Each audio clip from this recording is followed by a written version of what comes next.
بسم اللہ الرحمن الرحیم۔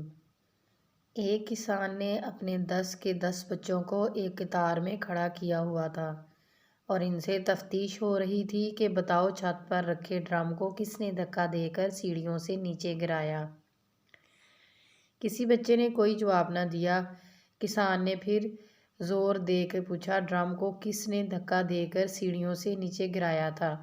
ایک بار پھر کسی نے جواب نہ دیا۔ کسان نے کہا، ٹھیک ہے، میں ایک کہانی سناتا ہوں۔ ایک تھا بادشاہ اور ایک تھا اس کا بیٹا شہزادہ۔ ایک دن شہزادے نے کلہاڑے سے بادشاہ کا پسندیدہ انار کا درخت کاٹ دیا۔ بادشاہ کو پتہ چلا تو اس نے سب سے پوچھا کہ درخت کس نے کاٹا؟ شہزادے نے سچ بولا کہ اس نے درخت کاٹا۔ بادشاہ کے اس سچ بولنے پر خوش ہوا اور اس کو کوئی سزا نہ دی اور اس کو معاف کر دیا۔ اب بتاؤ کہ ڈرم کو دھکا کس نے دیا تھا؟ یہ سن کر سب سے چھوٹا بیٹا بول پڑا کہ ڈرم کو اس نے دھکا دیا تھا۔ کسان نے آگے بڑھ کر بیٹے کو 2-3 تھپڑ لگا دیے۔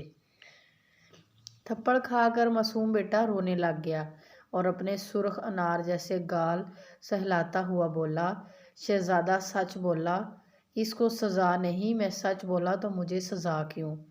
کسان نے جواب دیا، جس وقت شہزادے نے درخت کاٹا تھا بادشاہ درخت کے اندر جو نہیں تھا۔ مزید اچھی سی ویڈیوز کے لیے ہمارے چینل کو سبسکرائب کریں، لائک کریں اور شیئر کریں۔ شکریہ۔